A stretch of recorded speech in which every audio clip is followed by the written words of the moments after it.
Hello friends, तो कैसे हैं आप लोग। आज की इस वीडियो में हम बात करने वाले हैं प्रेजल पवार के बारे में। Whatever जो भी साइज वगैरह जो क्या?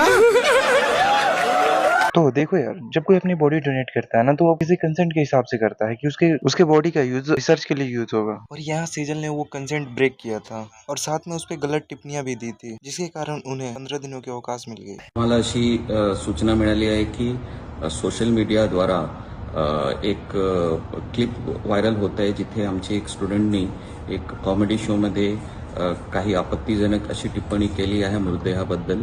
याबद्दल आम्ही फार सेन्सिटिव्ह आहोत। ये होती है लड़कियों के क्राइम की सजा। यही नहीं, जब इसकी क्लिप वायरल हुई तब लोगों ने इस पर रिसर्च किया तो पता चला इसने फेक सर्टिफिकेट लगा के उस हॉस्पिटल में एडमिशन लिया। एक तरफ जहां 370 की केस में एक बंदे की जॉब चली गई, वहीं दूसरी तरफ इसके केस में इसे हॉस्पिटल से 15 दिनों के लिए अवकाश मिल गई और साथ में 2.5 लाख फॉलोअर्स। मेरा कॉलेज बहुत सिंधी है और they keep on asking for discount. चिंदी तो होगा ही, क्योंकि ये बिना रिसर्च किए ही किसी को भी एडमिशन जो दे देता है। What is the most popular thing about your college? You will be shocked. We are famous for cutting dead bodies. इसे थोड़ा भी पछतावा नहीं था जो भी इसने कहा था। जब लोगों ने इसे कॉल आउट करना शुरू किया तब बस एक अपॉलॉजी वीडियो डाल दिया। पर क्या ये उसके लिए सच में गिल्टी महसूस कर रही?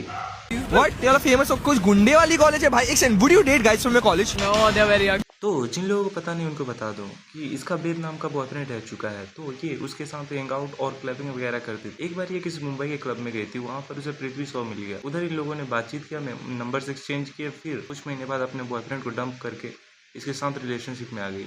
तो अब ये पृथ्वी के साथ हैंग आउट वगैरह करने लगी।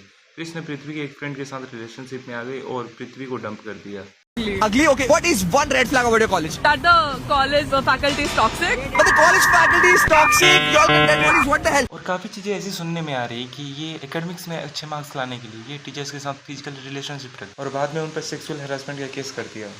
तू साला भोला दिखता है लेकिन है एकदम होशियार हो लुच्चा। देखो यार, अगर तुम दोनों केस को देखोगे तो एक ने कंसेंट ब्रेक किया और दूसरे ने वुमेन को ऑब्जेक्टिफाई किया। लेकिन अगर क्या हो, मैं ये कहूँ कि वुमेन खुद को ऑब्जेक्टिफाई कर रही है। तभी वो आके उसने मेरा नंबर वगैरह लिया और फिर घर जाके मैंने उसको बोल दिया, तभी मेरा बॉयफ्रेंड था एक्चुअली। तो तूने नंबर क्यों दिया? उसने मुझे एक फ्रिज मैग्नेट गिफ्ट किया तो मुझे ऐसे लगा कि ऐसे बुरा लगे। एक फ्रिज मैग्नेट पे ये बिक गए, ज़्यादा से ज़्यादा वो 100 रुपए की आती होगी और इसे तो आप जानते ही होंगे।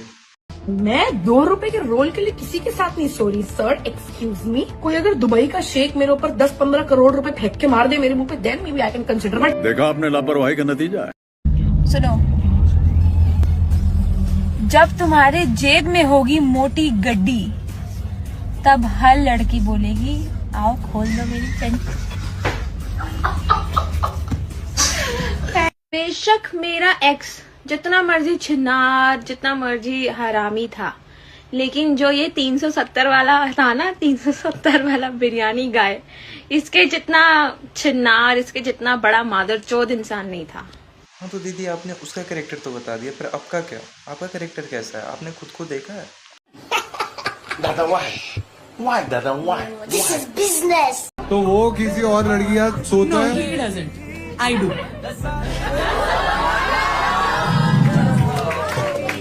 दीदी ने क्या ही प्राउड वाली बात की है। सही पकड़े हैं।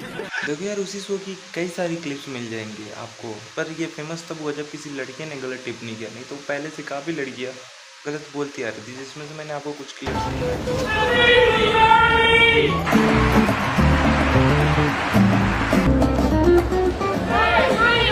इन लोगों के लिए कैरेक्टर मैटर नहीं करता, इन लोगों के लिए मैटर करता है बस पैसा। Dating a fuckboy is much better than dating a nice guy because fuckboy अपने red flags platter पे पेश करता है। फिर तुम ऐसा चूज करते हो, फिर बाद में बोलते हो कि ये कितना घटिया माइंडसेट का इंसान। एक टाइम ऐसा आया था जब फेमिनिस्टों ने खुद को बोलना स्टार्ट किया था कि लड़कियां एक्सपेंसिव होती है, आप उन्हें अपने अनुसार चूज करें। तो फिर क्या हुआ जब 370 वाले ने अपने अनुसार चूज किया? तो बेसिकली हमारा लॉ जो है वुमेन्स को ज़्यादा फेवर करता है, इन्हें जल्दी सजा नहीं होती, कई चीज़ों में बच जाती है और बड़े बड़े क्राइम्स करके सेफ हो जाती है। इस बात के लिए बहुत डर रही थी कि मम्मी घर पे है या नहीं है। उनकी बहुत पहुंच है, उनको बहुत अच्छी तरह से पता है उन्होंने क्या किया है मेरे साथ। मैंने मेरे प्रोड्यूसर के ऊपर सेक्सुअल हैरेसमेंट का केस कर दिया था, बेचारा वो बंदा उसमें बदनाम हो गया। मतलब मैं एक्चुअली आज इसके थ्रू बोल रही हूँ, वो झूठ था। क्या बात कर रही है? सचमुच सच्चाई छुपाई गई, अफवाह उड़ाई गई, बात कुछ और थी, बताई कुछ और गई।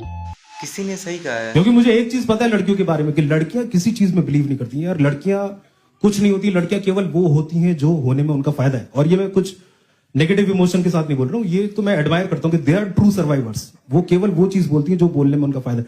पब्लिक में फेमिनिस्ट बोलने से फायदा तो फेमिनिस्ट हो गई, घर पे पापा की परी होने में फायदा तो पापा की परी हो गई, डेट पे ट्रेडिशनल वुमेन होने में फायदा है जिसके लिए चेयर खिसकाओ, बिल पे करो, घर पे ड्रॉप करो तो वहां पे ट्रेडिशनल वुमेन हो गए। जो लड़की ऑफिस में कह रही है कि खाना बनाना औरत का काम नहीं, वही घर जाके कहती है कि मम्मी खाने में क्या बनाया है। तब नहीं याद आता इन फेमिनिस्ट बेटियों को कि मां भी तो औरत होंगी,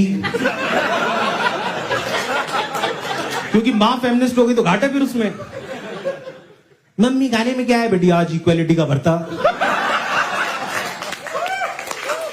तो बस यार आज की वीडियो में बस इतना है, मिलते हैं हम अगली वीडियो में, तब तक के लिए बाय बाय।